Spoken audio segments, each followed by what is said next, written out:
हम दिवा सपना देख रहा हूँ, सीएम कौन सा सपना देख रहा है? सीएम साहब का भी माइक भी तो दूसरा लोग पकड़ना पड़ता है, और माइक पकड़ने का भी जिम्मेदारी दूसरा बीजेडी को नहीं मिलता, एक ही व्यक्ति को मिलता है। सार्क और उड़ीसा का कोई लोग माइक नहीं पकड़ सकते, एक ही लोग माइक पकड़ सकते हैं। तो यहाँ तो सपना ने हकीकत हो गया है, आपका तो चेंज होने वाला है। आप भी तो सीएम साहब का माइक पकड़ सकते हैं, नहीं पकड़ सकते हो, इतना बुजुर्ग आदमी है। ये जिम्मेदारी आपका भी तो हो सकता है, आप भी तो ये जिम्मेदारी ले सकता है, लेकिन वो जिम्मेदारी भी तो आपका हाथ में नहीं है। साइंटिस्ट बनाना, डॉक्टर बनना, इंजीनियर बनना छोड़ दीजिए, खाली माइक पकड़ना है, वो काम भी तो आपका पास नहीं है। नहीं, वो आप छोड़ दीजिए ना, आपको दुख नहीं लगता है, वो काम भी आपका पास नहीं है। मैं तो आपका बात बोल रहा हूँ, मेरा बात नहीं बोल रहा हूँ।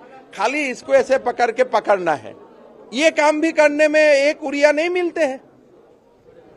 तो ये तो आपका मन में भी तो दुख होगा ना, हर बार वो देखते हैं और वही चेंज लाएगा। सर, जो गठबंधन की बातचीत हो रहा था, अभी भी आ रहा है कि रिजल्ट आएगा तो आपके साथ गठबंधन। देखिए, हमारा गठबंधन होगा जो होगा, लेकिन माइक उड़िया लोग ही पकड़ेगा।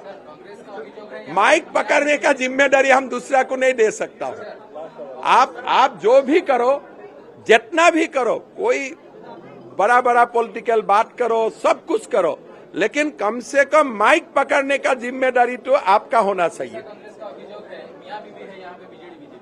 देखिए, जयराम रमेश का बात कौन सुनते हैं? वो तो पंचायत भी नहीं जीता है आज तक, तो छोड़ दीजिए, उनका बात क्यों पूछते हैं?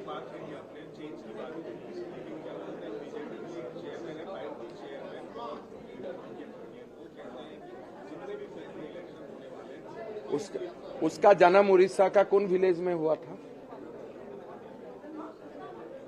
अगर मैं असम से आके बोलता हूं कि यहां में क्लीन स्वीप होगा, वो होगा, आपको कैसा लगेगा?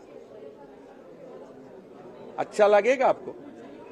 मैं यहां आके आपको मांग सकता हूं, भाई बीजेपी को मदद कीजिए, लेकिन मैं आपका ओर से बोलना शुरू कर दूंगा, अरे उड़ीसा में काल से वो होगा, ये होगा, आपको अच्छा लगेगा? तो ये सब लोगों का, आप खुद ही आपका कॉन्शियंस को आप पूछिए ना। हाँ, अरे मोदी जी और नवीन पटनायक को छोड़ दीजिए, हम तो दूसरा व्यक्ति का बात कर रहा हूं। मोदी जी और नवीन पटनायक, तो मोदी जी का कौन दोस्त नहीं है? मोदी जी का सब दोस्त है।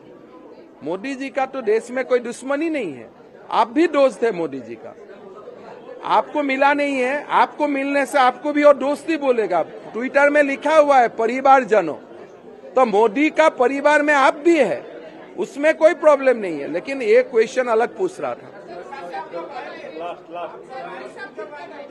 उड़ीसा पता नहीं आगा, कोई दिन तो आना है। आई थिंक आई हैव, देखिए, मैं आपको लास्ट टाइम भी बोल के गया था, आप लोग मुझको पूछ रहा था अलायंस होगा, तो मैं बोला था कि शपथ ग्रहण में आऊंगा। उसी दिन मैं आपको बोल के गया था इनडायरेक्टली, कोई अलायंस का बात नहीं है, लेकिन आप ही लोग पूछ रहा था अलायंस होगा, लेकिन मैं पार्टी कार्यालय में ही आपको इनडायरेक्टली बोल के गया था। इसलिए माहौल उड़ीसा में चेंज का है, माहौल उड़ीसा में परिवर्तन का है।